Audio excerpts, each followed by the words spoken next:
जैसा कि आप लोग जानते हैं कि हम लोग आर्टिकल के बारे में चर्चा कर रहे हैं, यानी अनुच्छेदों के बारे में, जो कि हम लोग अनुच्छेद 1 से लेकर के आज बात कर रहे हैं। बहुत ही आगे पहुंच चुके हैं, यानी कि आर्टिकल 165 तक हम लोग बात कर चुके हैं। आज हम लोग 166, 167, 168 के बारे में चर्चा करेंगे। ये तीनों अनुच्छेद के बारे में हम लोग समझेंगे क्या है। आप लोगों को जैसा कि पता होगा कि आप अगर संविधान में पढ़ते हैं इन सारे अनुच्छेदों के बारे में, बड़ा ही कठिन भाषा का इस्तेमाल किया गया है, बड़े ही जटिल भाषा का इस्तेमाल किया है, जो कि आपको थोड़ा सा समझने में थोड़ी सी असुविधा आ जाती है।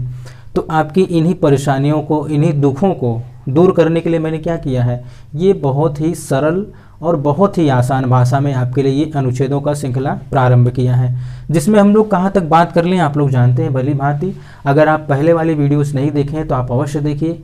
आपको जानना चाहिए और समझना चाहिए। अगर आपको पढ़ना है पॉलिटी यानी कि सिविक्स पढ़ना है, पॉलिटी पढ़ना है, इंडियन कॉन्स्टिट्यूशन पढ़ना है, तो आपको सारे अनुच्छेदों का एक समझ जरूर होना चाहिए। तो आइए हम लोग बात करते हैं आर्टिकल 166 में क्या बातें कही गई है।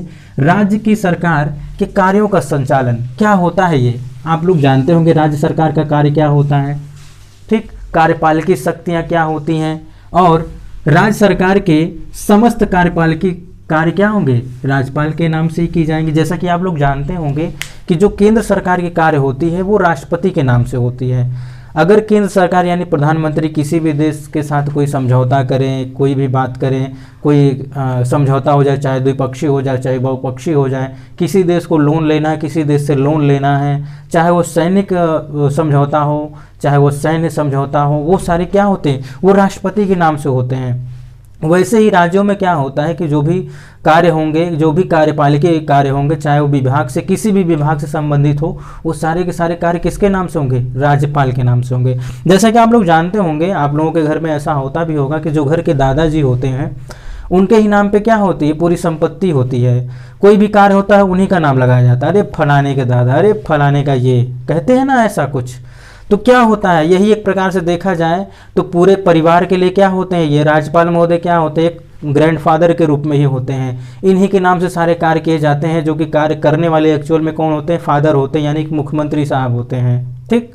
तो यहाँ पर भी यही होता है। अगर आपसे प्रश्न पूछ लिया जाता है कि राज्य सरकार के जो कार्यपालिकी कार्य होते हैं, यानी कि जो कार्यपालिका जो कार्य करती है, उनका संचालन जो होता है वो किसके नाम से होता है, तो सिंपल सा इसका आंसर होगा कि राज्यपाल महोदय के नाम से होता है।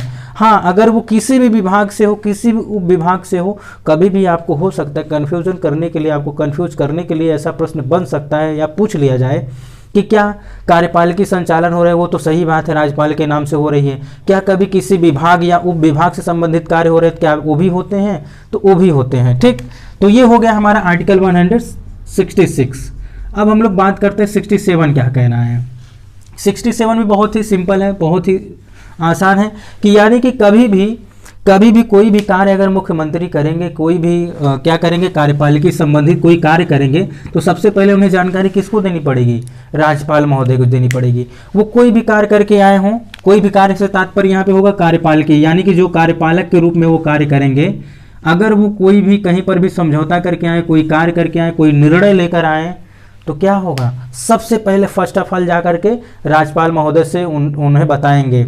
ये ज़रूरी होता है, जबकि ये करना उतना आवश्यक नहीं है, लेकिन ये ज़रूरी होता है कि अगर वो क्या करे, कार्यपालिका के संदर्भ में अगर कोई भी निर्णय लिए हों, कोई भी कार्य किए हों, तो फर्स्ट ऑफ ऑल उन्हें क्या करना चाहिए, राज्यपाल को बताना चाहिए, उन्हें जानकारी देना चाहिए। कौन देगा, मुख्यमंत्री देंगे, ठीक। मुख्यमंत्री कौन होते हैं आप लोगों को पता होना चाहिए। विधानसभा में बहुमत प्राप्त राजनीतिक दल के नेता को ही क्या कहा जाता है, मुख्यमंत्री कहा जाता है, जो कि राज्यपाल इनको क्या करते हैं, मुख्यमंत्री के पद पर आमंत्रित करते हैं, फिर नियुक्त करते हैं। आइए हम लोग बात करते हैं 168 यानी अनुच्छेद 168 के बारे में। यानी आर्टिकल 168 में क्या कहा गया है, विधानमंडल का गठन, यानी कि हर राज्य का क्या होगा, एक विधानमंडल होगा। विधानमंडल क्या करता है, आप लोगों को पता होना चाहिए, राज्य की सूची पर क्या करते हैं, ये नियम बनाते, कानून बनाते हैं।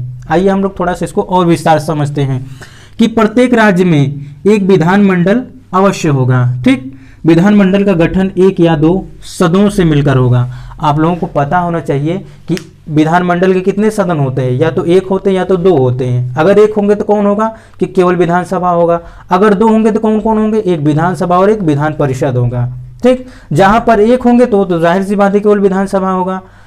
कभी ऐसा नहीं होगा कि केवल विधान परिषद ही हो। आप लोगों में से बहुत से मित्रों के मन में ये प्रश्न आ सकता है, आखिर क्यों विधानसभा ही क्यों होती है? क्योंकि विधानसभा में ही जनता के द्वारा चुन करके ही ये मंत्री आते हैं, जिनका जो नेता होता है, जिनका लीडर होता है, वही आगे चलकर चीफ मिनिस्टर यानी सीएम बनता है, मुख्यमंत्री बनता है। और विधानमंडल के 2 या 3 अंग होते हैं। ये क्या प्रश्न बन गया, मजेदार बन गया, आपको समझ में नहीं आएगा। देखिए विधानमंडल में अगर विधानमंडल का 2 सदन है, मान लीजिए हम लोग सपोज कर ले हैं कि अगर 2 सदन है तो एक विधान परिषद होगा या एक विधानसभा होगा और एक विधान परिषद होगा। ये तो पता है आपको क्या होगा, विधानसभा विधान परिषद होगा। और एक और हो जाते हैं, कौन? राज्यपाल महोदय हो जाते हैं। जैसे कि हम लोग जब संघ के बारे में बात किए थे कि संसद के कितने अंग होते हैं, वहां पर भी मैंने बताया था कि लोकसभा, राज्यसभा और राष्ट्रपति होते हैं। वैसे यहाँ पर भी होगा विधानमंडल में। यदि विधानमंडल के 2 सदन हैं यानी विधानसभा और विधान परिषद है, तो राज्यपाल को लेकर के कितने अंग हो गए? 3 अंग हो गए। ये प्रश्न कई बार फैक्चुअली पूछ लिया जाता है, कुछ मित्र इस पर भी सिली मिस्टेक कर जाते हैं, जिसके कारण उनके कुछ मार्क्स कट जाते हैं।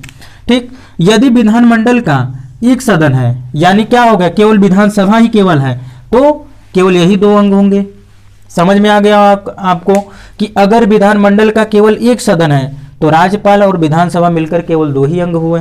मान लीजिए यदि विधानमंडल का 2 सदन हुआ यानी विधान परिषद भी है तो इसके 3 अंग हो गए। सिंपल सी बात है, इतना तो आपको समझ में आना चाहिए। तो आज हम लोगों ने बात कर लिया किसके किसके बारे में, आर्टिकल 166, आर्टिकल 167, आर्टिकल 168। 66 में क्या कहा गया है कि राज्य की जो सरकार है वो कार्यों का संचालन करेगी। कैसे करेगी उसके बारे में हम लोगों ने चर्चा कर लिया। और 67 में क्या कहा गया है कि इसमें जो है राज्य सरकार जो रहेगी, जो भी कार्यपालिका से संबंधित जो भी निर्णय लेगी, उसके संदर्भ में जो भी कार्य करेगी, वो सबसे पहले क्या करेगी, राज्यपाल महोदय को क्या करेगी, जानकारी देगी। कौन देंगे? उसके लीडर, उसके नेता अर्थात मुख्यमंत्री। और 68 में क्या कहा गया, आर्टिकल 168 में कि राज्यों का क्या होगा, एक विधानमंडल अवश्य होगा। अब उसके कितने अंग होते हैं, कब कब किन किन परिस्थितियों में होते हैं, उसके बारे में हम लोगों ने डिटेल कर लिया है। तो आई होप मित्रों आप लोगों को समझ में आया होगा। हम लोग आगे बात करेंगे आर्टिकल 169 जो कि बहुत ही इंपॉर्टेंट है, बहुत ही महत्वपूर्ण है, जिसमें हम लोग देखेंगे बहुत ही डिटेल से। शायद आपको किताबों में समझ में नहीं आता होगा, लेकिन ये वीडियो जब हम लोग 69 के बारे में जब हम लोग चर्चा करेंगे तो आपको अवश्य क्लियर हो जाएगा। तो मित्रों आज के लिए बस इतना ही, मिलते हैं हम लोग नेक्स्ट वीडियो में, तब तक के लिए नमस्कार।